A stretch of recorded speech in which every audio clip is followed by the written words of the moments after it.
উমামা রাদিয়াল্লাহু আনহু তিনি বলছেন, ক্বালা রাসূলুল্লাহ সাল্লাল্লাহু আলাইহি ওয়াসাল্লাম, আল্লাহর নবী বলেছেন, মান ক্বারাআ আয়াতাল কুরসি ফি দুবুরি কুল্লি সালাতিন মাকতুবাতিন লাম ইয়ামনাহু মিন দুখুলিল জান্নাতি ইল্লা আইয়ামুত।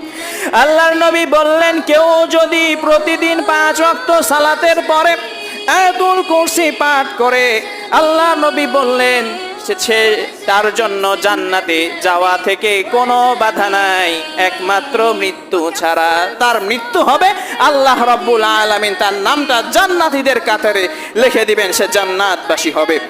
হাদিসটি হলো আত-তারগীব ওয়াত তারহিব নামক গ্রন্থের 2 নম্বর খণ্ডের 221 এবং সাহিহুল জামি' নামক গ্রন্থের 3644 নম্বর হাদিস।